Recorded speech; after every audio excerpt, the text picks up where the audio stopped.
നമസ്കാരം. കഴിഞ്ഞ കുറച്ചു നാളുകളായി കോൺഗ്രസുകാർ അസ്വസ്ഥരാണ്.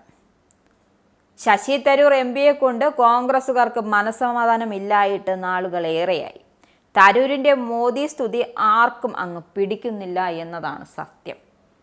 എന്നാൽ അത് അങ്ങോട്ട് വിട്ടുകൊടുക്കുവാനും തരൂർ തയ്യാറല്ല.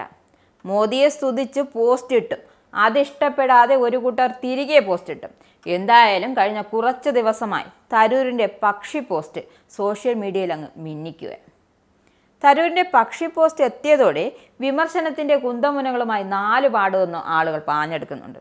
എന്തായാലും സംഭവത്തിൽ ശശി തരൂർ നടത്തിയ ട്വീറ്റിന് രൂക്ഷ വിമർശനവുമായി എഴുത്തുകാരി സുധാ മേനോൻ എത്തിയിരിക്കുകയാണ്.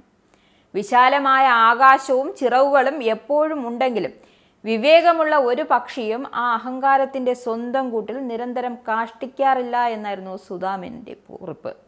അതേസമയം പറന്നുയരാൻ ശക്തമായ ചിറകുകളുള്ള കഴുകൻ ആകാശത്തിലെ ഓസോൺ പാളിയെ വിട്ട് സൂര്യനെ പിടിക്കാൻ കൊതിച്ചാൽ എരിഞ്ഞ് ചാമ്പലാകുമെന്നാണ് ചെറിയാൻ ഫിലിപ്പിൻ്റെ പോസ്റ്റും. എന്തായാലും തനിക്ക് തൻ്റേതായ വ്യക്തി സ്വാതന്ത്ര്യമുണ്ട്, അത് ആർക്കും പണയം വെച്ചങ്ങ് കൊടുത്തിട്ടില്ല എന്നാണ് തരൂരിൻ്റെ നിലപാട്.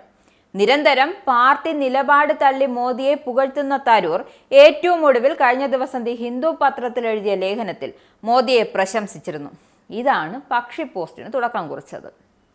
ബുധനാഴ്ച രാവിലെ ഇന്ദിരാഭവനിൽ നടത്തിയ വാർത്താ സമ്മേളനത്തിനിടെ കോൺഗ്രസ് അധ്യക്ഷൻ മല്ലികാർജ്ജുന ഖാർഗെ വിമർശനം ഉന്നയിച്ചതിന് പിന്നാലെയായിരുന്നു തരൂരിൻ്റെ പക്ഷി പോസ്റ്റ് വന്നത്. തരൂരിൻ്റെ ഈ ലേഖനത്തിന് പ്രധാനമന്ത്രിയുടെ ഓഫീസിൻ്റെ ഔദ്യോഗിക എക്സ് അക്കൗണ്ട് പങ്കുവയ്ക്കുകയും ചെയ്തു. പിന്നെ എന്ത് വേണം കോൺഗ്രസുകാർക്ക് കുരുവൊട്ടാൻ?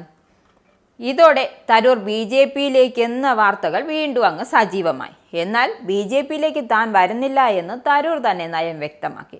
തൻ്റെ ലേഖനത്തെ BJP-യിലേക്കുള്ള ചാട്ടമായി ചിലർ വ്യാഖ്യാനിക്കുന്നുവെന്നും അവർക്ക് ഗൂഢലക്ഷ്യങ്ങളുണ്ട് എന്നും ദേശീയതയ്ക്കും രാജ്യത്തിനും വേണ്ടിയാണ് താൻ നിലകൊള്ളുന്നതെന്നും തൻ്റെ ശബ്ദം രാജ്യത്തിന് വേണ്ടിയാണ് ഉയരുന്നതെന്നും തരൂർ പറഞ്ഞു. ഖാർഗെയുടെ പരിഹാസം ഇപ്രകാരമായിരുന്നു: ചിലർക്ക് മോദിയാണ് വലുത്, അവരെ സംബന്ധിച്ചിടത്തോളം രാജ്യം രണ്ടാമതാണ് എന്നായിരുന്നു ഖാർഗെയുടെ പരിഹാസം. ശശി തരൂരിൻ്റെ ഭാഷ വളരെ നല്ലതാണെന്നും അതുകൊണ്ടാണ് അദ്ദേഹത്തെ ഇപ്പോഴും കോൺഗ്രസ് വർക്കിംഗ് കമ്മിറ്റിയിൽ നിലനിർത്തിയിരിക്കുന്നതും. ഓപ്പറേഷൻ സിന്ദൂർ ഉൾപ്പെടെ ഞങ്ങൾ രാജ്യ താൽപര്യത്തിനൊപ്പം നിന്നു. രാജ്യമായിരുന്നു തങ്ങൾക്ക് പ്രധാനം, പക്ഷേ മറ്റു ചിലർക്ക് മോദിയാണ് വലുത്, രാജ്യമൊക്കെ രണ്ടാമതാണ്, അതിനിപ്പോൾ നമുക്കൊന്നും ചെയ്യാനാകില്ല എന്നായിരുന്നു ഖാർഗെയുടെ പരിഹാസവും. തരൂരിൻ്റെ ഇംഗ്ലീഷ് വായിച്ചിട്ട് തനിക്കൊന്നും മനസ്സിലാകുന്നില്ല എന്നും അത് വായിച്ച് മനസ്സിലാക്കാൻ കുറച്ച് സമയം വേണമെന്നും ഖാർഗെയുടെ പരിഹാസമുണ്ട്. രാജ്യത്തിൻ്റെ ഐക്യമാണ് കോൺഗ്രസിന് വലുതെന്നും വേറെ ആർക്കെങ്കിലും മറ്റ് അഭിപ്രായങ്ങളുണ്ടെങ്കിൽ അവർ പറയട്ടെ എന്നുമായിരുന്നു ട്രോള്. എന്തായാലും തരൂരിൻ്റെ നിരന്തരമുള്ള മോദി സ്തുതിയിൽ ശശി തരൂരിനെതിരെ കോൺഗ്രസ് ഹൈക്കമാൻഡിൽ അമർഷം പുകയുകയാണ്.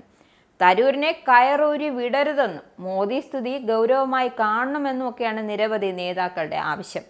തരൂരിനോട് വിശദീകരണം തേടുന്നതിലേക്ക് കോൺഗ്രസ് നീങ്ങിയേക്കുമാണ് സൂചന. ആരെന്ത് വിശദീകരണം നേടിയാലും തരൂരിന് സ്വന്തമായൊരു നിലപാടുണ്ട്.